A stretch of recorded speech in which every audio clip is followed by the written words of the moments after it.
So hello everyone, welcome back to our channel मिया mentor. आज time आ गया कि हम ये डिसाइसिव दिन जिसका हम वेट कर रहे थे इतने टाइम से कि भाई कब आएगा, कब फरवरी के फर्स्ट वीक में आएगा, जनवरी के लास्ट वीक में आएगा, जिस चीज का वेट कर रहे थे कि कब रजिस्ट्रेशन फॉर्म निकलेगा सीयूईटी का।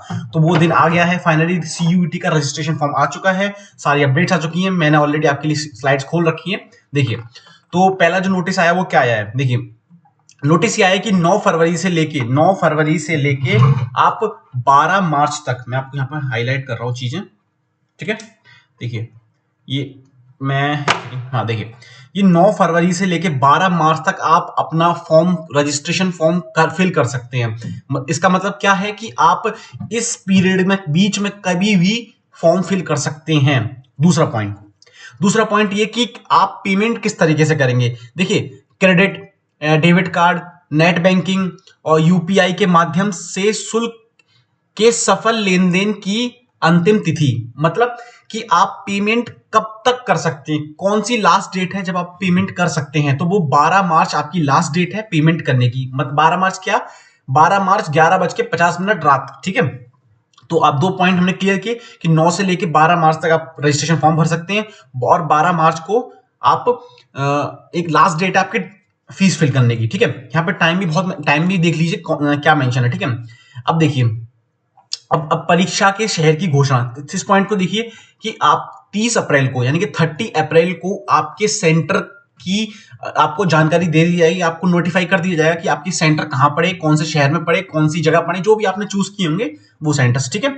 परीक्षा की तिथि, एग्जाम डेट क्या है, 21 मई 2023 से 21 मई 2023 से एग्जाम आपके शुरू हो जाएंगे अकॉर्डिंग टू दिस नोटिस।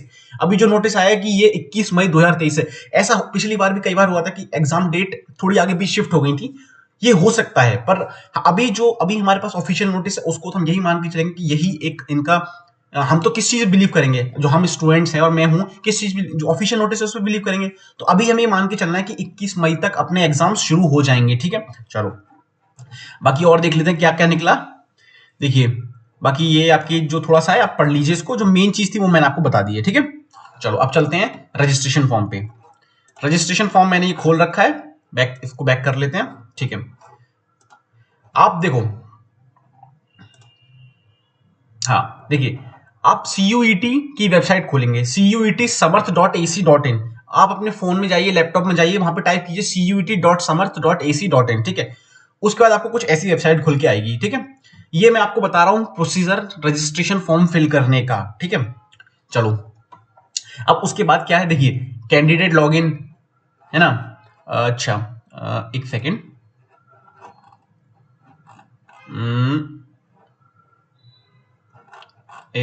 हाँ देखिए, फिर हाँ, ये वेबसाइट आ गई। अब उसके बाद आपको क्या करना है, न्यू रजिस्ट्रेशन फिल करना है। तो आप जाइए रजिस्टर पे क्लिक कीजिए, यहाँ पे फाइंड एंड रजिस्टर। उसका लिए ऐसा कुछ खुल के आएगा जी, जो पेज आ रहा है वो ये कि डाउनलोड इन्फॉर्मेशन बुलेटिन। ये कुछ नहीं है, इसका आपको कोई मतलब नहीं है, इसमें आपकी थोड़ी इन्फॉर्मेशन दे रखी है, थोड़े बुलेटिन, इससे कोई मतलब नहीं है, ठीक है। आपको नीचे स्क्रॉल करते जाना है, आप चाहो तो इसको जो एप्लीकेशन फॉर्म है वो 3 पार्ट में फिल किया जाएगा। एक तरह से ये देख लीजिए स्टेप्स हैं पेमेंट के, कि आपको पहले क्या करना है, एप्लीकेशन फॉर्म भरना है, रजिस्ट्रेशन फॉर्म भरना है, फिर उसके बाद जो भी आपकी डॉक्यूमेंट्स है वो अपलोड करने हैं, वो सब करना है, ठीक है। जैसे कि इसमें मेंशन कर रखा है, देखिए size of the scan photograph should be between 10 KB to 20 KB। 10 KB से 20 KB का ही साइज होना चाहिए, इससे बड़ा नहीं होना चाहिए। छोटा होगा तब भी कोई मतलब तो दिक्कत करेगा, लेकिन 200 KB से ऊपर बड़ा होगा तो वो लेगा ही नहीं। इमेज का टाइप कैसा होना चाहिए, जेपीजी, जेपीईजी, ठीक है, याद रखिए। चलिए अब मैं आपको अब फीस स्ट्रक्चर बता देता हूं। अगर आपने 3 जनरल कैटेगरी में, अगर आप जनरल कैटेगरी से हैं और आपने 3 सब्जेक्ट फिल किए हैं तो आपकी रजिस्ट्रेशन फीस कितनी होगी, 750 रुपए। वहीं आप अगर ओबीसी कैटेगरी से हैं या फिर ईडब्ल्यूएस कैटेगरी से हैं तो आपकी रजिस्ट्रेशन फीस कितनी होगी, 700 रुपए होने वाली है, ठीक है। वहीं आप SC ST पीडब्ल्यूडी या थर्ड जेंडर से हैं तो आपकी जो रजिस्ट्रेशन फीस है फॉर 3 सब्जेक्ट, 3 सब्जेक्ट के लिए, देखिए 3 सब्जेक्ट के लिए कितने होने वाली है, 650 है ना। और सेंटर आउटसाइड इंडिया, और जो आउटसाइड, इससे आपको कोई लेना देना नहीं है, आउटसाइड इंडिया के कितने हैं, 3750। इंफॉर्मेशन इसलिए बता देता हूं मैं, ठीक है। चलिए, अब कोई बच्चा बोलेगा सर हमें 3 से ज्यादा, भैया हमें 3 से ज्यादा फिल करने हैं, है ना। तो अगर अप टू 7 सब्जेक्ट, 3 से ज्यादा चाहे आप 4 भरो, चाहे 5 भरो, चाहे 6 भरो, चाहे 7 भरो, अप टू 7 सब्जेक्ट मैक्सिमम। याद रखिए, कोई बोलेगा भैया हम तो 5 सब्जेक्ट भर रहे हैं, इतनी फीस क्यों लग रही है? नहीं, देखो क्लियरली मेंशन है कि up to 7 subject you have to pay. कितना पे करना है आपको? जनरल कैटेगरी के लिए 1500 रुपए, ठीक है, जनरल कैटेगरी के लिए 1500 रुपए, ओबीसी कैटेगरी के लिए 1400 रुपए, SC ST PWD third gender के लिए 1300 रुपए। इससे हमें कोई मतलब नहीं है, ठीक है। और up to 10 subject, up to 10 subject का मतलब हो गया कि 8 9 10, 8 सब्जेक्ट भरे आपने तब भी आपको इतनी पे करनी है, 9 भरे तब भी आपको ये पे करनी है, 10 भरे तब भी आपको ये पे करनी है ना। तो कोशिश करिए, अगर आप 3 से ऊपर जा रहे हैं तो आप 7 ही दो, 7 के पूरे 7 सब्जेक्ट से भरो, क्योंकि पैसे तो जा ही रहे हैं, देने में क्या जा रहा है, हो सकता है कुछ अच्छा हो जाए, है ना। चलो अब बढ़ते हैं आगे, ठीक है। अब ये सारा कुछ आप इन्फॉर्मेशन है पढ़ लीजिए। उसके बाद आप नीचे आएंगे तो नीचे क्लिक करना है, I have downloaded the information, इस पे आपको क्लिक करना है, ठीक है। इस पे क्लिक जैसे क्लिक करेंगे, ये आपको क्लिक टू प्रोसीड यानी कि एक स्टेप आगे बढ़ने का ऑप्शन मिल जाएगा यहाँ से, ठीक है। यहाँ से आगे बढ़े, ठीक है। अब यहाँ से चालू होता है हमारा रजिस्ट्रेशन फॉर्म फिल करना। मैं इस रजिस्ट्रेशन फॉर्म फिल करने से पहले 2-3 बात आपको बताना चाहता हूँ। 3 बात क्या है? पहली बात, आपको सब्जेक्ट कॉम्बिनेशन बहुत ही अच्छे से चूज करना है। ये जो 3 बातें बताने वाला हूं, इन 3 बातों की वजह से आपका रजिस्ट्रेशन फॉर्म कैंसिल हो सकता है। आपको भले से आप सब कुछ भर दिया आपने, लेकिन आपने 1-2 छोटी-छोटी गलती कर दी, उसकी वजह से आपका रजिस्ट्रेशन फॉर्म कैंसिल हो सकता है, ठीक है। तो वो बात एक तरह से पॉइंट में लिख लीजिए, कॉपी में लिख लीजिए, आपको क्या गलती नहीं करनी है। पिछली बार बहुत सारे बच्चों ने ये गलती की थी, फिर बाद में वो लोग बहुत पछताए थे, पर मैंने उस समय भी अवेयर किया था। हर्ष भैया थे, उन्होंने अवेयर किया था कि भाई कैसे फॉर्म फिल करना है, क्या गलती नहीं करनी है, ठीक है। चलो, तो पहला क्या करना है आपको, देखो मैं भी अपने पास लिख के लाया हूं कि भाई ताकि मैं भी कुछ मिस ना कर दूं। तो पहला पॉइंट क्या है कि सब्जेक्ट कॉम्बिनेशन आपको बहुत अच्छे से लेना है। अगर आप फॉर एग्जांपल किसी एक्स यूनिवर्सिटी में लेना चाहते हैं एडमिशन, और एक्स यूनिवर्सिटी की डिमांड है आपसे 3 कोई सब्जेक्ट, और आप उन 3 के अलावा 2 भरती है, लेकिन कोई एक और भर दिया, लेकिन जो 3 मांगे थे, जैसे for example maths chemistry bio मांगा, फॉर एग्जांपल एक तरह से मान लेते हैं, आप मैथ्स केमिस्ट्री बायो मांगा एक कोई एक्स यूनिवर्सिटी ने, आपने मैथ्स केमिस्ट्री तो भर दिया लेकिन बायो नहीं भरा, तो उस केस में आपका रजिस्ट्रेशन फॉर्म कैंसिल हो जाएगा, आप उस यूनिवर्सिटी के लिए एलिजिबल नहीं होंगे। तो you have to be very specific कि आप किसके लिए भर रहे हो, किसको टारगेट कर रहे हो, उसको टारगेट करके आपको उसकी सारी रिक्वायरमेंट्स फुलफिल करनी है ना। एक पॉइंट क्लियर हो गया। दूसरा पॉइंट, आपको पर्सनल डिटेल्स अपनी बहुत अच्छे से फिल करनी है। आपको नाम में कोई स्पेलिंग मिस्टेक नहीं करनी है, कोई डेट ऑफ बर्थ में कोई मिस्टेक नहीं करनी है। देखो यार, करेक्शन विंडो खुलेगी, मैं बोल रहा हूँ करेक्शन विंडो खुलेगी, बाद में खुलेगी, ये बात तय है, लेकिन करेक्शन विंडो में कभी भी पर्सनल डिटेल्स चेंज करने का ऑप्शन नहीं आता है, ठीक है। उसमें चेंज क्या आता है कि आपका कुछ अपलोडिंग मिस्टेक हो गई हो, ठीक है, लेकिन पर्सनल डिटेल्स में चेंजेस करने को नहीं आता है। तो आप फॉर एग्जांपल आपने फादर्स नेम में स्पेलिंग मिस्टेक कर दी, अपने नाम में स्पेलिंग मिस्टेक कर दी, तो उस केस में आपको प्रॉब्लम हो जाएगी, आपका रजिस्ट्रेशन फॉर्म रिजेक्ट हो जाएगा। याद रखिए, उसमें आप कुछ नहीं कर सकते, वो 100% आपकी गलती है। तो बहुत ध्यान से भरें, बहुत सोच समझ के भरें कि आप क्या भर रहे हैं, पूरा एक बार लिख लो अपने पास कि हम क्या भरने वाले हैं, ठीक है। चलो, तीसरा पॉइंट, फॉर एग्जांपल आप किसी ओबीसी एसटी ऐसी कास्ट से हो जिसमें आपको रिजर्वेशन है, तो आप अपने कास्ट सर्टिफिकेट को बहुत अच्छे से अपलोड करें, चेक कर लें कि कौन सी डेट में मांगा है, किस तरीके से मांगा है, किस पर्पज से मांगा है, तो उसको भरें। अगर आपका वो रिजेक्ट हो गया तो आप मान के चलिए आपके उस ओबीसी या किसी भी सर्टिफिकेट का कोई फायदा नहीं होगा, आपको एज ए जनरल ट्रीट किया जाएगा और आपको रिजर्वेशन का बेनिफिट नहीं मिलेगा, ठीक है। तो आपको याद रखना है कि ये आपका जो कास्ट सर्टिफिकेट है उसको आप बहुत अच्छे से अपलोड करें। जो उसकी डिमांड है, जिस भी यूनिवर्सिटी में भरना चाह रहा है उसकी डिमांड है, उसको पहले पता कर रहे हैं कि उसकी डिमांड क्या है, ठीक है। चलो अब स्टार्ट करते हैं फॉर्म फिल करना। पहला ऑप्शन है candidate name as per as 10th और इक्विवेलेंट सर्टिफिकेट, मतलब जो आपके मार्कशीट में नाम है वो भरना। जैसे मान के चलिए कोई बच्चा है राम, चलो छोड़ो, एक ले लो, कोई बच्चा है जैसे कुछ भी ले लो, टॉम ले लो, कोई बच्चा है टॉम, ठीक है, टॉम या फिर कुछ नाम बोलो, टॉम गुप्ता कर लीजिए, टॉम गुप्ता, ठीक है, टॉम गुप्ता फॉर एग्जांपल। उसके फादर का नाम है फॉर एग्जांपल फादर का भी नाम टॉमी ले लीजिए एक सेकंड के लिए, चलो फादर का नाम ले लेते हैं, कुछ ले लेते हैं ABC फॉर एग्जांपल ABC, ठीक है। मदर का नाम भी ले लेते हैं कुछ CDE ऐसा कुछ ले लेते हैं जनरली, है ना। तो आपको इन नाम में बिल्कुल मिस्टेक नहीं करनी है ना, आपको अच्छे से फिल करना है। गार्जियन नेम में आप जिसका भी नाम, बड़े भाई का या फिर जो आपका चाचा या फिर जो भी आपको गार्जियन जिसको ट्रीट करता है, आप उसमें उसका भर सकते हो। जैसे मैं भर देता हूँ कुछ कुछ रैंडमली कुछ भर दिया मैंने। मैं यहाँ पे रैंडमली भर रहा हूँ क्योंकि आपको मैं भर के दिखा रहा हूँ, आपको सिखा रहा हूँ कि कैसे भरना है। आपको स्पेलिंग मिस्टेक नहीं करनी है, आपको बार बार क्रॉस चेक करते रहना है। डेट ऑफ बर्थ मैंने फॉर एग्जाम्पल कुछ भी भर दिया यहाँ पे, ये डेट ऑफ बर्थ मैंने लेट कर ली एक बार, ठीक है। अब जेंडर की बात करते हैं, तो इसमें भी बच्चे कई बार मिस्टेक कर देते हैं कि जल्दबाजी में क्या करेंगे, जेंडर ऐसे खोला, ऐसे क्लिक कर दिया और नीचे बढ़ जाएंगे। तो आपको बहुत अच्छे से ध्यान रखना है कि आप क्या फिल कर रहे हो, ठीक है। तो मैंने भरा male, nationality Indian, identity certificate, आपको आइडेंटिटी सर्टिफिकेट बहुत ध्यान से भरना है कि आप क्या आइडेंटिटी सर्टिफिकेट देना चाहते हो। कई बार बच्चे अपना ड्राइविंग, देखो पैन कार्ड, क्या क्या एलिजिबल हैं, कौन कौन से आप आइडेंटिटी सर्टिफिकेट इसमें भर सकते हो, क्या क्या, जैसे कि pan card, school ID card, passport, voter ID, ration card with photograph, passport, bank passbook या फिर ड्राइविंग लाइसेंस, पासपोर्ट नहीं सॉरी बैंक पासबुक है, and other valid other government valid identity, ठीक है, जिसमें आपका फोटोग्राफ लगा। इसमें आप आधार कार्ड ले लीजिए, आधार कार्ड आ जाता है। इस जो अदर वाला ऑप्शन है उसमें आधार कार्ड आ गया, आपका ड्राइविंग लाइसेंस आ गया, ठीक है। और ऐसा कोई जिसमें आपका फोटो आ रहा हो, ऐसा कोई गवर्नमेंट ऑथराइज सर्टिफिकेट, कोई आइडेंटिटी प्रूफ जो इसमें आपका फोटो लगा हो, वो भर सकते हो आप इसमें, ठीक है। चलो फॉर एग्जांपल मैंने आधार कार्ड भर दिया, अदर में मैंने भर दिया, इसमें आधार कार्ड में ऑप्शन नहीं है पर मैंने यहाँ अदर में आधार कार्ड डाल दिया, है ना। एंटर दी अब वैलिड आईडी नंबर, अब इसमें आपको वैलिड आईडी नंबर डालना है। जैसे मान के चलिए मैंने डाल दिया, ठीक है, ये डाल दिया कुछ मैंने, ठीक है। अब प्रेजेंट एड्रेस, देखिए मैंने आपसे क्या कहा था, पर्सनल डिटेल्स, ये जो आपका पहला कॉलम है वो पर्सनल डिटेल्स का है, इसमें आपको कोई मिस्टेक नहीं करनी है, याद रखिए कोई मिस्टेक नहीं करनी है। अब प्रेजेंट एड्रेस में आते हैं, ये आपको जो भी आपका जो हाउस नंबर है, जो भी फॉर एग्जांपल हाउस नंबर मैंने लिख दिया इसमें 12, सब लोकेलिटी मैंने लिख दी, कुछ कुछ हिल लिख दिया, जैसे मान चलिए हिल लिख दिया, ठीक है। ये आपको अच्छे से फिल करना है, मैं तो आपको सिर्फ भर के दिखा रहा हूं, आप जाके हिल मत लिखने लगना उसमें, ठीक है। आपको अपनी ही लिखना है जो भी आपका एड्रेस है। जैसे लोकेलिटी में लिख दिया tea shop, for example tea shop लिख दिया, ठीक है। कंट्री मैंने डाल दी, कंट्री ओबियसली इंडियन, ठीक है। स्टेट जैसे फॉर एग्जांपल मैं अभी यूपी से हूं तो मैंने यूपी फिल कर दिया। डिस्ट्रिक्ट जैसे मान को मैं अभी फिलहाल मैं भी नोएडा में हूं तो मैंने नोएडा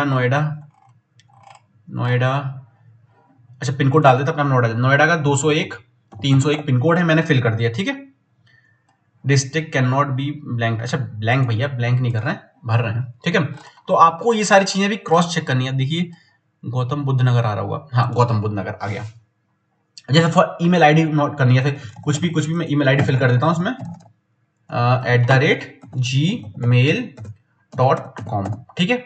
ये मैंने फिल कर दी ईमेल आईडी। चलो अब आ जाते हैं नीचे, कंफर्म ईमेल आईडी। तो ईमेल आईडी कंफर्म, ऐसे मैं यहाँ पे चेक कर देता हूँ, एक मिनट, ABCDEFG, ठीक है। यहाँ पे भी ABCDEFG @gmail.com, ठीक है, फिल कर दिया। अब चलते हैं मोबाइल नंबर। अब मोबाइल नंबर कुछ रैंडमली डाल देता हूँ, जैसे कि रैंडमली नंबर डाला मैंने 987654321, ये नंबर डाला मैंने। यहाँ पे भी 987654321 और 0, ठीक है, ये नंबर डाल दिया। अब अल्टरनेट मोबाइल नंबर डालता हूँ 987654321, ये कुछ मैंने रैंडमली फिल कर दिया। अब बात आती है permanent, click if this same as permanent. अगर फॉर एग्जांपल आपका जो परमानेंट एड्रेस है, ये तो पेरेंट एड्रेस था आपका, अगर आपका जो परमानेंट एड्रेस है, जो आपका इसमें आप अगर चाहते हो कि आपका परमानेंट एड्रेस जो पेरेंट्स वाला वही सेम है, कुछ बच्चा कहता है मैं फॉर एग्जांपल मैं अभी घर से दूर रह रहा हूँ तो मेरा कुछ एड्रेस अभी दूसरा है, मेरे पेरेंट्स का एड्रेस दूसरा है, तो आप चाहो तो वो भी कर सकते हो, ठीक है। तो मैंने कॉपी कर दिया उसको ही फॉर एग्जाम्पल, ठीक है। मुझे लगता है अभी आप 12th में हो, आपका जो पेरेंट्स एड्रेस होगा वही आपका एड्रेस होने वाला है, ठीक है। वो बात अलग है, कुछ बच्चे कुछ बाहर पढ़ रहे हो तो बात अलग है, लेकिन आप उसमें पेरेंट्स एड्रेस ही फिल करिए, कोई दिक्कत नहीं है उसमें, है ना। अब पासवर्ड, जैसे मैंने पासवर्ड इसमें ले लिया A कैपिटल BCD@123, ऐसा कुछ मैंने पासवर्ड ले लिया, है ना। मैंने कह लिया A कैपिटल BCD@123, ठीक है, ये मैंने पासवर्ड ले लिया। अब देखिए पासवर्ड क्या बोला कि आपका 8 से 13 कैरेक्टर्स का होना चाहिए, तो सिंपल सा है, आप कुछ भी नाम ले लो, @123 जो भी आपका नंबर डालना वो कर लो, है ना। ये बहुत सिंपलीफाइड है। मैंने अपना जेई के टाइम पे भी ऐसे ही कुछ पासवर्ड डाला था, मतलब बहुत लंबा सा था पर ऐसे ही कुछ था, @ नंबर था, नाम था, फादर्स नेम था, उसमें मेरा नाम था, भाई का नाम था, मतलब ऐसे कुछ कॉम्बिनेशन बनाया था मैंने, जिससे मैंने एड्रेस से पासवर्ड डाला था। ठीक है, तो ऐसा भी आप क्वेश्चन कर सकते हो। अब security question, what is your favourite book. ठीक है, अगर कोई पूछे कि what is your favourite book, जैसे मैं, मेरी फेवरेट बुक का नाम है, मैं बताता हूँ। अभी मैं एक बुक पढ़ रहा हूँ, डॉक्टर कलाम के ऊपर है, बहुत ही इंस्पायरिंग है। ठीक है, मैं उसका नाम अभी आपको मैं बता दूंगा। जैसे कि मैं अभी जैसे एक बुक लिख देता हूँ, मनी मैनेजमेंट, मनी, या फिर ले लीजिए टाइम मैनेजमेंट। ठीक है, एक बुक है टाइम, फॉर एग्जाम्पल बुक का नाम टाइम मैनेजमेंट है, लेकिन मैंने टाइम लिख दिया। ठीक है, अब ये सिक्योरिटी पिन, अब सिक्योरिटी पिन क्या है, 31531717। ठीक है, ये मैंने सिक्योरिटी पिन डाला। अब आपको प्रोसीड करने से पहले आपको एक बार पूरी चेक करना है कि भाई जो मेरे आपके नाम की स्पेलिंग है वो सही है, फादर्स नेम की स्पेलिंग सही है, मदर्स नेम की स्पेलिंग सही है, गार्जियन की नेम की सही है, डेट ऑफ बर्थ सही है, जेंडर, इस आपको डिटेल्स वाइज चेक करना है, पॉइंट टू पॉइंट चेक करना है। ठीक है, उसके बाद आपको जाके क्या करना है, नीचे सबमिट। ठीक है, अब नीचे सबमिट किए, अब आपको एक बार ये आपको रिव्यू देगा कि आप चेक कर लो सारी चीजें जो आपने फिल करी है वो सही है या नहीं है, क्योंकि अभी आप वापस बैक जाके एडिट रजिस्ट्रेशन डिटेल्स करके पीछे जाके सही कर सकते हो उसको। ठीक है, जैसे कि फॉर एग्जांपल मैंने क्या किया, कैंडिडेट नेम चेक कर लिया, तो मैंने क्या किया, माई नेम में क्लिक कर दिया। ठीक है, अब उसके बाद मैंने फादर्स नेम चेक किया, तो मैंने फादर्स नेम पे क्लिक कर दिया। मैंने ईमेल चेक की, तो ऐसे ही मैंने ईमेल पे क्लिक कर दिया। पेरेंट्स प्रेजेंट एड्रेस पे क्लिक कर दिया। ऐसी सब चीजों को जैसे जैसे आप चेक करते हो उस पर टिक करते जाओ, सबसे बढ़िया तरीका। ये ऑलरेडी वेबसाइट बहुत ही ईजी, आपको ये सब चीजों में बहुत हेल्प करती है। ठीक है, अब देखो, which is your favourite book security answer, not so due to security reason. अब देखो, अब जो मैंने इसमें आंसर, हालांकि मैंने बुक का नाम टाइम मेंशन किया था, वो तो मैं आपको बता देता हूँ, लेकिन ये शो नहीं कर रहा था कि सिक्योरिटी रीजन की वजह से। फॉर एग्जांपल आपको कुछ पासवर्ड वगैरह भूल जाओ, तो उस समय ये क्वेश्चन हेल्प करता है आपको पासवर्ड रिट्रीव करने में, है ना। तो याद रखना ये सब चीजें, जो भी आप क्वेश्चन का आंसर भर रहे हो उसको भी याद रखना। आप एक काम करना, आप पेज पे अपना पासवर्ड, अपना ये क्वेश्चन है सब लिख लेना, ताकि बाद में कई बार हेल्प करता है ये। ठीक है, अब इसके आगे प्रोसीड करना है, प्रोसीड किया मैंने, ओके। ठीक है, अब यहां से क्या आएगा, जो भी मैंने यहाँ पे नंबर फिल किया है, ठीक है, उस पे ओटीपी आएगा। ठीक है, तो ओटीपी आते ही आपको क्या करना है, सिक्योरिटी पिन डालना है, उसका सबमिट कर देना है। ठीक है, तो यहां से आपका क्या हो जाएगा, आपका रजिस्ट्रेशन फॉर्म कंप्लीट हो जाएगा। अब उसके बाद क्या ऑप्शन आता है आपके पास, उसके बाद ऑप्शन आएगा आपकी, मैं एक काम करता हूं, इसमें नंबर एडिट ही कर देता हूं, नंबर में।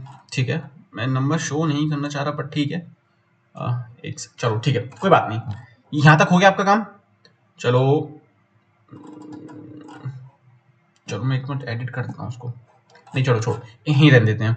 उसके बाद क्या हुआ, आपने इतना कर लिया। अब उसके बाद आपको ये देखिए, please do not refresh this page, आपको 15 मिनट का टाइम दिया जाएगा ओटीपी भरने का। इसमें आपने ओटीपी भरा, उसके बाद आपको अपना जो भी डॉक्यूमेंट्स मांगे जाएंगे, जैसे कि आपका 12th की मार्कशीट, आपका कास्ट सर्टिफिकेट, आपकी 10th की मार्कशीट, ठीक है, और शायद आपका जो भी डॉक्यूमेंट्स मांगे जाएंगे, ठीक है, उसको आपको उसी साइज में फिल कर देना। जैसे कि मैं आपको बताऊं कौन कौन से डॉक्यूमेंट्स मांगे जाएंगे आपसे।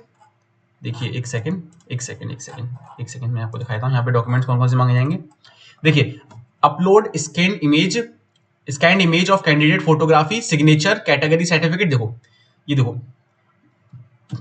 कैंडिडेट की इमेज करना है, ठीक है, आपका सिग्नेचर, ठीक है, आपका कैटेगरी सर्टिफिकेट, अगर जरूरत है तो जैसे पीडब्ल्यूडी सर्टिफिकेट, ठीक है, ये भी आपको, ये सब चीज आपको अपलोड करनी है। उसके बाद दूसरा पॉइंट में क्या है, रीसेंट, आपका जो फोटोग्राफ होना चाहिए वो आपका रीसेंट होना चाहिए।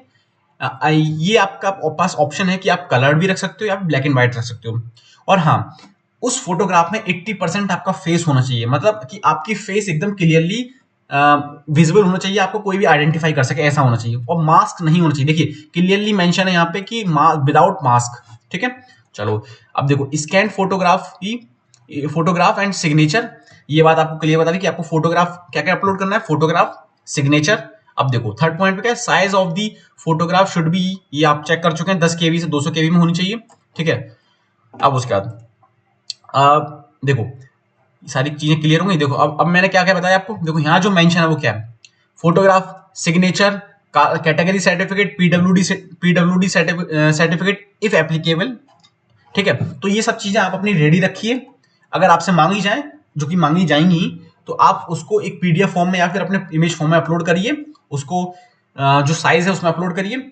आपको सारा जो भी इस दिक्कत से है, जो मतलब फॉर एग्जांपल अगर आपको कुछ दिक्कत आती है इसमें, तो हालांकि मैं तो हूँ हेल्प करने के लिए, लेकिन अगर आपको फिर भी कोई दिक्कत है, जैसे कि आपको फॉर्म फिल करने में कोई दिक्कत है, तो आप मुझे क्या कर सकते हैं, मैं आपको एक नीचे टेलीग्राम का लिंक दूंगा अपने, वहां पे मुझसे आप किसी भी टाइम अपने फॉर्म फिल करने में मुझसे हेल्प ले सकते हैं। आप मेरे पास वहां पे नीचे मैंने नंबर भी मेंशन कर रखा है अपना, तो आप उस पे जाके मुझे व्हाट्सएप मैसेज कर सकते हैं कि भैया हमें ये दिक्कत आ रही है, या फिर पेमेंट में कोई इशू आ रहा है, या फिर अगर आप अभी पेमेंट करना चाहते हैं तो। अच्छा, ठीक है, तो ये तो बात रही आपको कैसे आप मुझसे जुड़ सकते हो, कैसे आप मेरी हेल्प ले सकते हो। ठीक है, अब एक बात और, आप कोशिश करिए इसी 3-4 दिन में अपना रजिस्ट्रेशन फॉर्म कंप्लीट कर लीजिए, ताकि आप अच्छी तरीके से अपनी अपनी एग्जाम की तैयारी पे लग जाएं। ठीक है, कई बार अब मैं कुछ 2-3 क्वेश्चन है जिनके मैं जवाब देना चाहता हूँ। ठीक है, अभी रजिस्ट्रेशन फॉर्म की सारी दिक्कत क्लियर हो गई। हालांकि अगर आपको फिर भी कोई डाउट है तो आप मुझे कमेंट बॉक्स में बताइए, टेलीग्राम पे मुझे पिंग कर दीजिए कि भैया ये चीजें क्लियर नहीं हुई हैं, आप हमें फिर से क्लियर कर दीजिए, तो मैं आपको क्लियर कर दूंगा। ठीक है, चलो अब 2-3 क्वेश्चन जो मैं आपको क्लियर कर देना चाहूँ, जो बच्चों ने मुझसे पूछे थे कि भैया सीयूईटी क्यों ही हो गया, बोर्ड में अच्छी हमने मेहनत कर रहे थे, अब उससे क्यों नहीं मिल रहा। देखो देखो, सेंट्रल बोर्ड, देखो जैसे सीबीएसई, आईसीएसई और स्टेट बोर्ड है, इनके ना जो चेकिंग क्राइटेरिया है वो अलग अलग है ना। तो एक तरह से किसी के मार्क्स ज्यादा आ रहे हैं, किसी के परसेंटेज बहुत हाई हैं, तो इस तरीके से ना एक इक्वल प्लेटफॉर्म नहीं बन पा रहा था जो कि आपको आपकी काबिलियत को जज कर पाए। ठीक है, तो गवर्नमेंट ने क्या किया, या फिर एनटीए ने क्या किया कि भाई हम क्या करेंगे, हम एक ही एग्जाम लेंगे जिसपे आपको एक ही प्लेटफॉर्म पे आपको जज किया जाएगा, आपकी आपकी काबिलियत पहचानी जाएगी, तो वो उसका नाम क्या दिया, सीयूईटी एग्जाम। ठीक है, तो आई थिंक ये बहुत अच्छा स्टेप है। इसकी वजह से क्या है, कंपटीशन आया आप में अंदर एक, देखो यार आने वाले टाइम में ना हर चीज आपको कंपटीशन से, आप जॉब लोगे तो कंपटीशन से, आप हायर स्टडी जाओगे तो कंपटीशन से, आपको सारे एग्जाम देने ही कंपटीशन से, तो आपको मेंटली प्रिपेयर भी तो उस चीज के लिए रहना है ना। चलो ये बात हो गई। अब दूसरी बात ये, दूसरा सवाल जो बहुत ज्यादा फ्रिक्वेंटली पूछा जा रहा था मुझसे कि भैया इस चीज में हेल्प कीजिए हमारी, कि अगर जैसे फॉर एग्जांपल अगर आप 2-3 यूनिवर्सिटी में फेल करना चाहते हैं कि भाई कि हमें इसमें भी देना है, इसमें भी देना है, तो मैं आपसे ये बोलूंगा कि यार देखो जितना हो सके उतनी यूनिवर्सिटीज में आप अप्लाई करो। क्यों भाई, कई बार ऐसा होता है कि हमारा एग्जाम अच्छा नहीं गया, तो एक साल तो बर्बाद नहीं कर सकते ना हम अपना, कि भाई एक साल दोबारा सीयूईटी होगा 2024 में, फिर हम पेपर देंगे, है ना। तो कोशिश करो आप अपने मल्टीपल ऑप्शंस रखो, है ना। जैसे कि फीस आपने देखी थी, अगर आप 3 सब्जेक्ट फिल करते हो 750, उसके अगर आप 7 फिर 3 से लेके 4 से लेके 7 तक फिल करते हो तो फीस तो उतनी ही है ना। तो आप कोशिश करो यार, आपने इतना ज्यादा अपने स्कूल लाइफ में पैसा इन्वेस्ट किया है अपने स्कूल पे, अपनी फीस पे, तो यार अभी तो ये फॉर्म है, तो कोशिश करो आप ज्यादा से ज्यादा अपने यूनिवर्सिटीज के लिए अपियर हो, उस ज्यादा से ज्यादा अपने एग्जाम्स हो, ज्यादा से ज्यादा कॉम्बिनेशन बनाओ, ताकि आपके पास ऑप्शंस बने रहें, आपके पास क्या चाहिए कि आपके पास बहुत सारे मल्टीपल रास्ते हों आगे बढ़ने के। ठीक है, चलो तो आई होप, मुझे लगता है कि सारे क्वेश्चंस क्लियर हो गए होंगे। बाकी अगर आप रजिस्ट्रेशन फॉर्म से कोई भी रिलेटेड इशू है तो मैं फिर बोल रहा हूँ, आप मुझे टेलीग्राम पे पूछ सकते हैं, व्हाट्सएप पे भी मुझसे पूछ सकते हैं, मैं आपकी पूरी हेल्प करूंगा, मेरी टीम पूरी हेल्प करेगी आपकी हर तरीके से, आपको 1 to 1 हम आपको असिस्ट करेंगे। ठीक है, चलो अच्छा एक चीज और थी मैं बताऊं, जो मैंने डाउनलोड किया था, पता नहीं शायद किधर गया, पर ठीक है अभी फिलहाल के लिए इतना ही, बाकी मिलते हैं आपसे अगले सेशन में। Thank you so much for watching, all the best for your exams, for CBSE board exams, आपकी जो भी बोर्ड, स्टेट बोर्ड जो भी एग्जाम्स आने वाले हैं सबके लिए ऑल द बेस्ट। जहां तक काफी बच्चों के प्रैक्टिकल खत्म हो चुके हैं, ठीक है, काफी लोगों ने मुझसे हेल्प भी ली, मैंने उनकी हेल्प की, मुझे बहुत अच्छा लगा। आपको कोई इसके अलावा भी कोई दिक्कत है तो आप मुझसे पूछिए। चलिए फिर मिलते हैं अगले सेशन में। Thank you so much for watching, okay bye.